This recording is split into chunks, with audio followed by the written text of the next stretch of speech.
Welcome to another episode of the Arise Dialogue series. Today we turn the spotlight on menstrual hygiene management, issues that are quietly shaping the futures of young girls in our communities. We are joined today by a team of experts from the Arise Center for Holistic Health, Wellness and Nutrition to talk about their Free Flow project, an initiative dedicated to breaking the silence on periods, improving access and equipping young girls with menstrual hygiene products and the knowledge they need to thrive. This is a conversation about health, dignity, and providing knowledge for young girls everywhere. The dialogue begins after the break.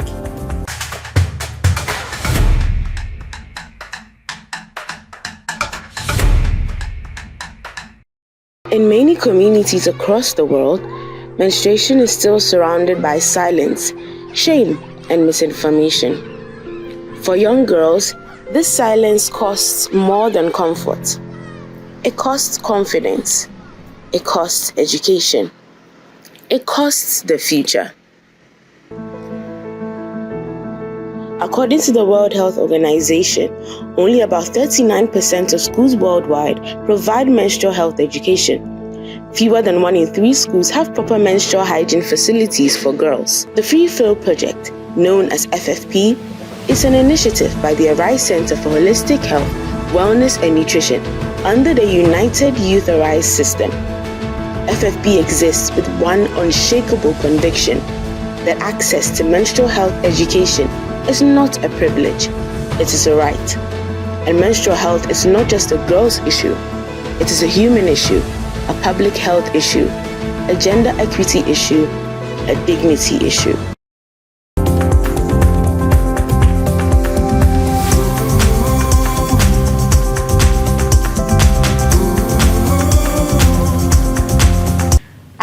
Guests with me in the studio, starting from my far right, Miss Nancy Abba Warden, the Administrative and Volunteer Coordinator for the Arise Center for Holistic Health, Wellness and Nutrition, and a newly inducted Free Flow Ambassador. Thank you so much for being on the show. Thank you too for having me. It's a pleasure to be here.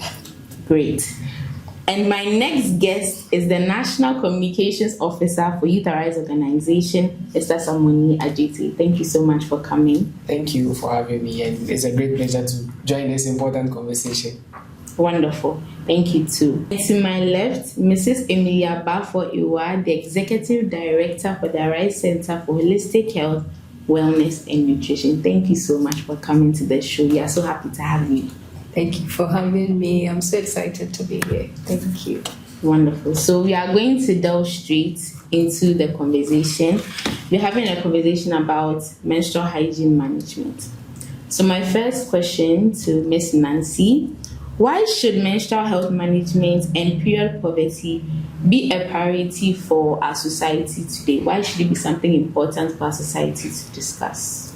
Yes. Thank you very much for the question, and I believe it should be a priority, mostly because in this career we are in, the African setting, we are given less information on certain topics, especially with regards to menstrual health. I do believe that it should be included in the classroom curriculum so that students, both males and females, are taught or are abreast with the knowledge of menstrual health management and even how to go about it, so that boys are even able to empathize with girls when they are going through it for the first time and then they are feeling lost or confused about it, so that they are not stigmatized from childhood into their teenage or youth as well. With the question, why would this not be very critical? If you look at developing countries, we have over 800 million ladies menstruating. And according to UNICEF, 300 million people menstruate every single day. So right now, as we are speaking, somebody is menstruating. And for me, I want to tackle it from the angle of accessibility to some of these products. It's this particular situation we have with this number of people, or this huge, group of people menstruating, yet some of them do not have access to sanitary products. Some of them do not have access to the information like the education. Some also don't have access to even the right facilities and all of that. It's a real big issue that as a society and as a nation, we should be concerned about. And with respect to the fact that when they go about this cycle in a very wrong direction, they are likely to fall prey to so many kinds of diseases. And we are also in a society that talks a lot about women's health for every day. We have many kinds of diseases coming up tackling women's health. Right? We have cervical cancer awareness going on and so many other things, you get me. So if we don't take critical look at this as a society, we are going to actually endanger the lives of these females in the sense that they are going to fall prey to diseases and all of that. Beyond that, we are also going to, as a country, lose because we have a situation where young girls miss school because they are menstruating. In one of our meetings, we saw a girl who said that for 5 days straight, she would not even come to class because she's menstruating. 1, there is no facility for her to change. 2, there is no access to products for her to use. And 3, she does not even know how to cope with dysmenorrhea, menstrual pain, and how she can manage herself and all of that. And so what we are doing as a society, if we decide to overlook this, is that we are also going to lose a larger number of our people or women going into doing, jobs that will increase the GDP of our country and then the economy itself. So it's a really big issue that needs to be talked about. Thank you very much for that submission. And staying on that point, we're talking about how it has become a big issue in our society. A lot of people are talking about it. What do you think has caused that discussion on menstrual health products to be such a key point of concern recently? Because here are lots of people talking about it, menstrual health products. Yeah, because right now I think that the government has come up with an initiative to solve the lack of access to menstrual products. And people are talking about it because people are analyzing the solution that the government has brought in place. Remember that in previous, we would like to term it as previously, but I think it's something that needs to be looked into because I think might still be going on. Mm-hmm. Sanitary products are highly imported into Ghana. If we are looking at Ghana as the figure that we are discussing right now, sanitary products are imported. Around 75% of these products that we use here when ladies are menstruating and all comes from outside. Mm-hmm. And there is import duty tax you have to pay, which is of 20%. There is also the value added tax that you have to pay, which is 12.5%. And together is like a 32.5% tax that you be paying just to import sanitary products into the country.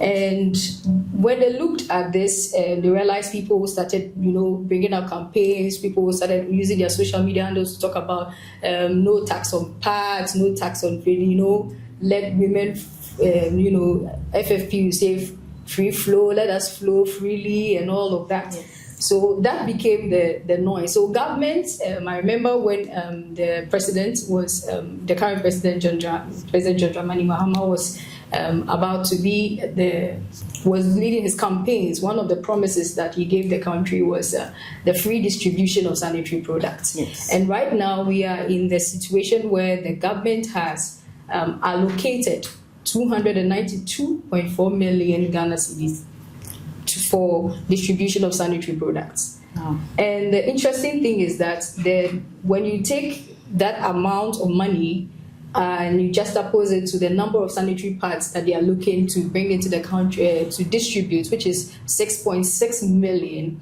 the first question that you ask is 6.6 million people are going to benefit from this. Mm. And then the budget allocation was 292.4 million. When you do the calculation, you are going to see that each pad is going to cost a little over 43, so let me say 44, getting to 45 Ghana cedis per pad. And currently, the prices of pads is around 15 cedis to 20 cedis. So people are concerned. Their first question is 6.6 million. Already, it looks like it's not enough. And in Ghana, particularly, we have 7 million women that menstruate. So the 6.6 million already cuts off some women.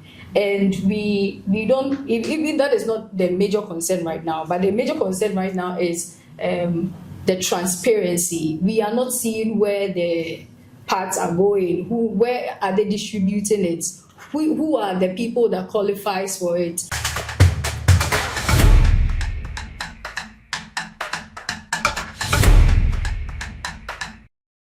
Sit in the same classrooms, they grow up in the same homes, the same communities.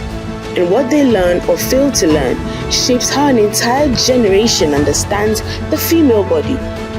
When boys are included in menstrual health education, curiosity replaces mockery, understanding replaces stigma, empathy replaces silence.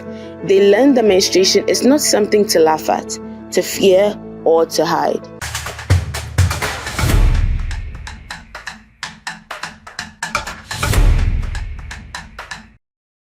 You know how during COVID, you would have something like the death count or the death toll is rising to this, that. There were current updates on what is going on with the distribution. But right now, people do not know whether the people are receiving it or the items are sitting in shops, getting ready to be sold or something of the sort. So, and people were also calculating the price of sanitary pads now, which is about 15 cedis to 20 Ghana cedis, and then looking at that budget, which inflates sort of the price to 44 into 45 Ghana cedis, that makes it look like it's too huge. Yeah.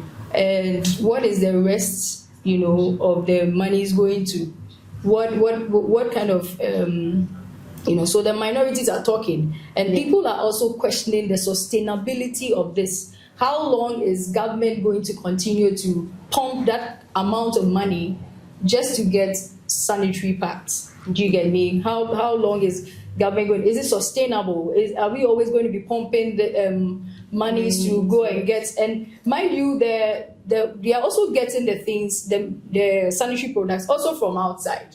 Yes. Which means that import duty tax, value added tax, all those things are going to be in place. And the question for us free flow projects that we are asking right now is that how is it that we are looking at sustainability and how these products can be made accessible on a regular? Why don't government channel this amount of money into training small scale businesses or training the people who are interested in this local manufacturing of sanitary products, so that we can scale it up as a nation, and then we can go into production of sanitary products? I think it's something I think we should be talking about. Yes, a really great point. Not to cut you, but we would have to keep going with the conversation because your question has a lot of information, a lot of statistics, but I want to move the conversation to Mr. Samoni Ajiti. There's a lot of talk of male involvement. Okay, why do you think male involvement is very, very critical to this conversation on menstrual hygiene management? I'll come back to Ms. Emilia on the topic of statistics and the things that governments must do in terms of policy. But I want to know from your end, why is male involvement so crucial to the conversation? How does it change the impact of the work? All right. Thank you very much for this question. I think male involvement, particularly on this particular subject of menstruation, is very important because if you look at the policies that affect our daily lives, most of those policies are being championed or are being formulated by males. And when you are talking about menstruation, Mrs. Emilia mentioned, gave a statistics of a number of women who menstruate daily, and she mentioned about more than 300 million per day. Yeah. And this means that this is an issue that you can't overlook. And so I think that one, it is a very important subject that needs to be discussed. And two, bringing men on board for this particular discussion is very important because we have certain stigmas around menstruation where we hear all sorts of things where people say that when you are menstruating, you are not clean, you are not supposed to visit certain places, you are not supposed to do all this. And so I believe that if in the first place, education, we have much information, we understand that this is a natural phenomenon that our ladies go through and then our girls go through. And it's a very important part of even the entire life process because that is, for me, essentially, that is even where life begins because that is where you begin into the process of even conception before the person is born. And so if we understand this, I think we can better advocate for girls and then some of the challenges that they go through. Mrs. Emilia also mentioned the fact that one of the encounters they had was when one young lady says that in a month, she could miss school days for like 5 days. Imagine for every class, maybe half of the girls are missing class for 5 days in a month. Just imagine what they are going to lose in terms of education, what is being covered in the class. And so for me personally, I think that when men or when male voices are part of this conversation, it actually amplifies it because we males are the top hierarchy or occupy the majority seats when it comes to decisions that affect our lives and all that. And I also think that it helps to mobilize conversations because like we are saying, this is a very important conversation that needs to be had. There are certain females who even feel shy to have these conversations. But for me, I really do not see the shyness in this. Yes, I think every male should be part of this conversation because if we understand it, if I am a young boy and I understand this conversation in the house, I can better help my sister when I see her in that state and then she's going through maybe one or some pains. I can better at least even if I will not understand exactly what she is going through, I can better help her to manage, within that period. Yes. Thank you very much for the submission. I think a lot of men might disagree because they just observe and they don't really know what is going on. So thank you very much for that submission. We'll be back after these messages. You are watching the Arise Dialogue series. Do stay with us. Welcome back to the Arise Dialogue series. We are still here with a wonderful panel of guests talking about menstrual hygiene management. So my next question goes to Mrs. Emilia. You said something in your first submission about the Free Flow project and some of the things you are working on. So can you please expand more on it and tell us about the Free Flow project and how it even started? And what were you looking to solve, or what gaps were you looking to fill when you began the Free Flow project? Thank you very much. This is a very wonderful question because the Free Flow story is, I would say, is two. Okay. But let me find a way to simplify it. So, actually, the visionary of the Free Flow project is a male, and that is one of the unique things I like to highlight anytime I get the opportunity. It was by Mr. Moses Pafuewa, the global CEO of Youth Arise Organization. He called me one time and he said, can we do this? I want Ash to do something on menstruation as we were just about to roll out the agency in 2023.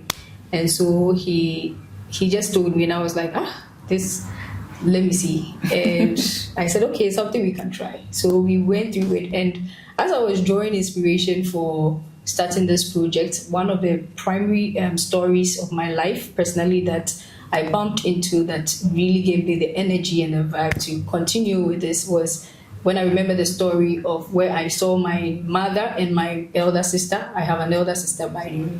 And my mommy was with her and my mommy was showing her something and there was blood in it and I just chanced on it. It was like a private conversation. I was not invited.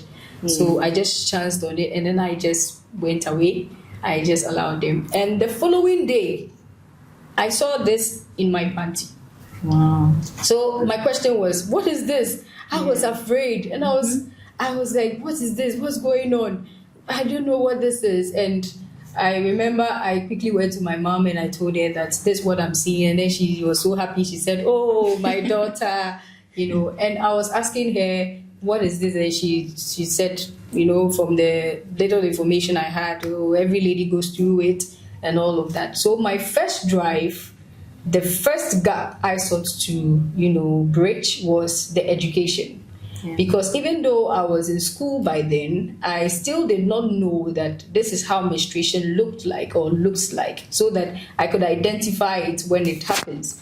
And I realized that a lot of ladies will be in this situation. And the more I read about it, the more I, continued to do my research, I realized there was a lot that I did not know. So quickly we started a class, and from that class we realized a lot of girls needed to hear this. So we started going out into schools, and the first gap was the education gap. And this has, as we consistently went, this has given birth to a lot of, we began to identify lots of gaps, and which we are now working on, which is the accessibility. So we prepared things like menstrual pack, so that every young girl that we meet, the idea of menstrual pack was to provide sort of like a mini pack for ladies who menstruate. So when you go to class and then you are menstruating, you know that there is a mini pack where you can easily have access to sanitary products, and you can fill in day in, so that you don't miss school. You get me? And so that was the first thing, education, so that we bridge the gap of ladies missing school. And then that gave birth to the providing the sanitary products now at large. So we started what we call the Real Girls Support Initiative, and that one was supposed to help other projects like that. So we're distributing sanitary pads for other projects. People who say, "Oh, we are going to do this and do education," and they need project, they don't have money, because we saw how difficult it is. Because we started with raising funds, and it was like a small group, and we were able to do wonders. We raised about 14,000 Ghana cedis through that group of 9 people. Yes, wow. And then we stormed Kumasi, Cape Coast, and Accra, and then even a community from that particular money that we raised. So we realized that we needed to support other organizations like that, and then that led to the Free Flow Conference, because we were like, we think we need a space where people can also come and hear what is going on. Because I remember in our fraternity, the Youth Arise, they'll be asking, "Hey, fam, we don't have access to this information that are teaching these people. Hey, when we went for the storms, we heard the students saying wild things we did not know. So we're like, why don't we create a space?" And that led to the conference. So yes. All this is under the Free Flow project. Exactly. Okay, wonderful. So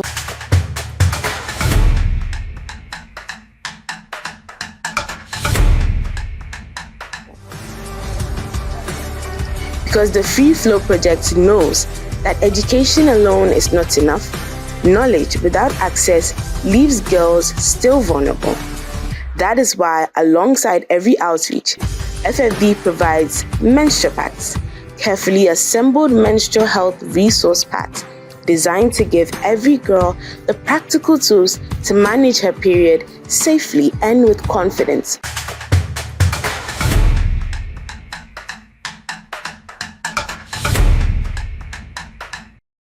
Nancy, I want you to tell us about some of the key initiatives and the work on the ground. What progress has been made so far in tackling period poverty through the Free Flow project? Tell us about some of your works and your initiatives. All right, so thank you very much. And I believe most of it have been said already by my executive director. Sure. But to touch on some of the key initiatives, that she mentioned the Free Flow project storms.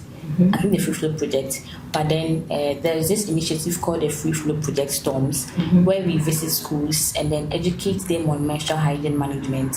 So through this initiative, we got to notice how female students, or even the whole body students at large, was sort of lacking in terms of menstrual hygiene education or the knowledge about it. And so from the let me say, the recommendations or the stories that they shared after our interactions with them, we got to know that a lot of mysteries or a lot of myths were debunked, and then also we got to impact them with something that they didn't know, because some were not even aware of it. And so that means these same students would have been taken by surprise if they experienced it for the first time. I think most of us girls growing up experience it for the first time in our lives, and we all have different stories to share about it. So I believe if this initiative goes far in terms of reaching more schools where students are abreast with this knowledge, they are able to sort of be prepared for what's ahead, so that they are not in the like hole or like dark about it. And then one of the initiatives, as was mentioned earlier, was the Real Girl Support Initiative, where we support other projects that are similar to what we do as well. So I think I'll come back to you on that. But before that, when Miss Emilia was speaking, it made me remember my personal experience, seeing it for the first time and being so shocked and running to my mother and say, oh, this is normal. So I want to know from all of you, your experience at the Free Flow Project, undertaking this initiative. What are some success stories that you have encountered? What are some positive things that have come out from this initiative? What are some feedback or responses that you are hearing that makes you know that, okay, this thing that you are doing is really yielding results? Can you tell us about some tangible changes you have seen in the lives of young girls around you? I think I'll start with Mr. Samuel, then Samuel. All right, thank you very much. So I will share my personal experience, in terms of impact. I remember when I joined the Free Flow conference in 2025. The link was shared. We all saw Free Flow conference, come and learn about menstruation, menstrual hygiene and all that. Like for me, I was like, okay, maybe it's just one of those conferences, let me just go through it. But when I was going, I had a perception of, okay, why is it that they want everybody to be part? This is a conference, this is a girls' thing. Before then, so why should I be involved? But I was like, no. As for me, wherever there's learning, I love to be. So I just went through it, and I could hear terms like period poverty and the kind of things people use when they are menstruating, like in the rural areas, even in the cities, and I was like, wow. This is actually the real conversation that needs to be had. So sitting there, I was just thinking, so what can I also do to support, the conversation going on here? And for me personally, I like to write. I like to write about some current affairs issues and some educative stuff and all that. So I decided that, okay, out of this, I didn't even tell anybody. I was just thinking, just framing things in my head so that when I go and sit down, I can put something very nice down. So the topic just came. And I wrote it down in my book. So when I went back, I wrote to write a very nice article. That article, I woke up at dawn to finish it. And by morning, I sent it to Mrs. Emilia that, oh, thank you so much for organizing this conference. And this is what I've been able to put together. And let me tell you, the title of the article that I wrote was Red Alert. Periods are not just a problem. You can Google it online and find it to read. In this article, I touch on why young men or male voices should be part of this conversation. And you see, if I hadn't attended the Free Flow conference, I wouldn't have known anything about it. And it was so interesting that when I put out this article, I had friends in the media, GBC and all that, who took this article, and then they were really happy to see a guy talking about this. And so if you are talking about impact, I don't know where else you want to look for apart from this one. Yeah. So yes, that is my personal experience for that. Okay. So we'll take a quick break and we'll be right back.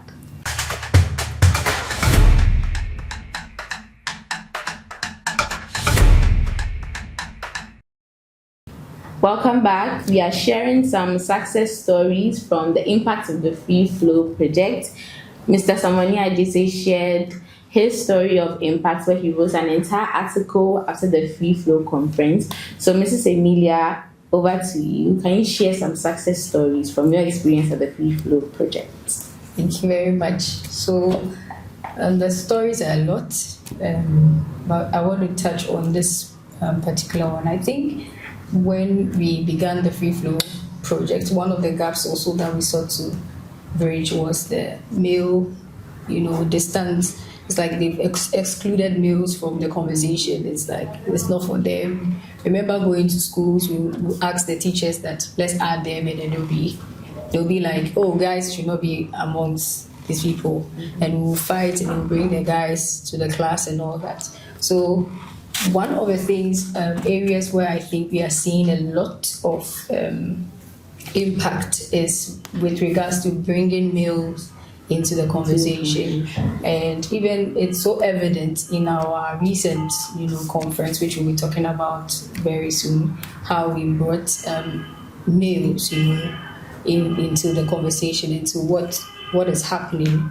You talk of the breakouts, you see a lot of meals with talking and all of that, and that brings so much joy to us, how we are able to bring that community around menstruation, that males do not see it as something that they are not supposed to be a part of. Another thing I want to touch on is how we've been able to get girls in schools to truly understand what the cycle is. I remember we went to a school and they said that menstruation happens in the palm, and that your palm will turn red, and the moment it turns red, it means that you are menstruating. I remember we had to debunk this whole thing and let them understand, this African setting where they cannot mention, any private parts in tree to any child. It's more like they feel it's profane. So they tend to tell them, oh, menstruate, but we had to tell them, no, it's happening here. It happens through the vagina, and it's like this and it's like that, and they came to appreciate it. There was a girl who had seen her menses, that she had had her menarche first experience of menstruation, and she thought that after first experience, you're not supposed to see it again. So after her first experience, second month, third month, she was not menstruating and she was okay. Until we came in and said that is an error, it's a monthly flow. And then the lady went to the hospital and then she got herself healed.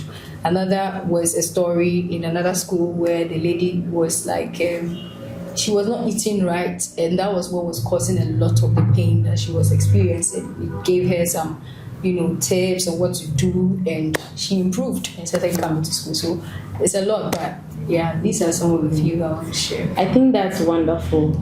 I'm going to move on to our next question regarding the Free Flow Conference. You held this recently, and some of the members of the team were inducted as Free Flow ambassadors. Can you tell me how the entire conference went, or how you felt after the conference, and what were the primary things that came out of it? I know that a communique came out of the conference right after. So, Miss Emilia, what are some of those things that came out, and then what do you foresee that communique achieving in the near future? Okay, so the FFC 2026 statement was actually to bridge the gaps in education and stigma policy, WASH, that is water, sanitation and hygiene, and then innovation. So we brought together policymakers. We pulled someone from the National Commission of Civic Education who came to handle this education and stigma breakout.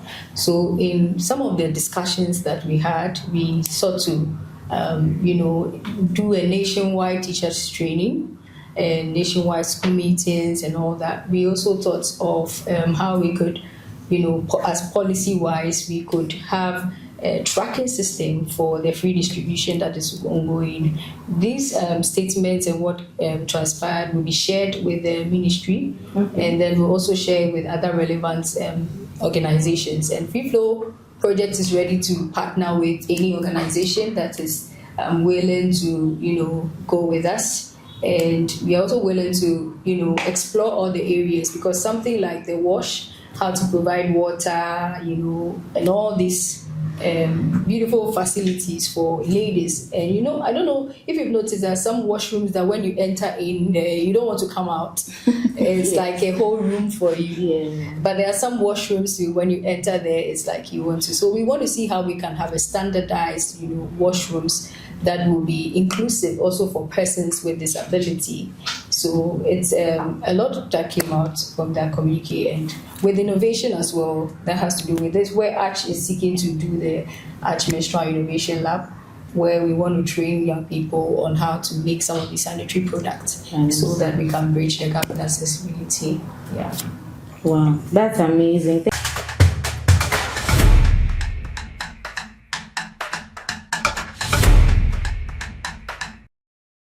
Thank you so much for all your submissions. It's been an amazing conversation.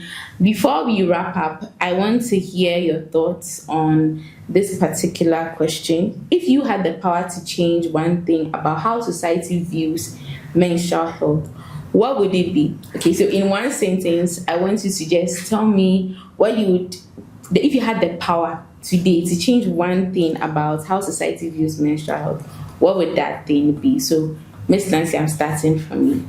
Yes, thank you for the question. So, if I had the power, I would make menstrual hygiene management an inclusive topic in the education curriculum, so that it's included in some of the things that are taught in schools to break the stigma around it. Okay, that's wonderful. Mr. Samuel? Okay, so for me, if I had the power, I would say that I want everybody to understand that menstruation is part of human life. It's actually a very crucial part of the entire human process, and so everybody should see it as such, and then let's try and break the kind of stigmas that we had even when we were growing up. Okay, Mrs. Emilia, if you had the power to change one thing. Yeah, so I will change the mindset that menstruation is just a woman's thing, and women are the ones experiencing it, and it's for them. They should find a way of dealing with it and make it more of a national priority. Yeah, that is what I would do. That's amazing. Thank you so much for your submissions. I'll take final words from Mrs. Emilia and from Mr. Samoni Ajiti. Is there anything you have to say to the young people out there, people who are even not exposed to the full knowledge of menstrual health and menstrual hygiene, to the young lady watching who is still shy about speaking about menstrual health? What would you say to those people for us to wrap up the conversation? Well, to every young lady who is actually going through menstruation, I'll urge you not to be shy. I mean, be proud of it. Be proud of it, because that is what makes you a woman, for me, I would say. And if you have questions, reach out to people. I mean, society generally will see you as somebody who is like, they just want to know. So reach out to health workers, and they will be willing to give you more details about it, so that you can also better inform others. And to the guys, listen to me. You are supposed to be part of this conversation. Show that you can help that lady in your classroom, that female colleague at your office space. You can better help the person. So let's all be involved in this conversation. Thank you. Jesus, Emilia, what would you say? Final words. Okay, so I'll say that for me, I wish that all will come on board, to fight the stigma and then to make products free. I don't see why there should be taxes on periods and taxes on sanitary products and all that. So I want you, that young lady sitting in your room watching me right now, to be volunteer. Come and be part of the Free Flow project. You call us, and just reach out to us. There's a role for you to play. There's something major that you can actually do as we seek to normalize menstrual hygiene management in Ghana.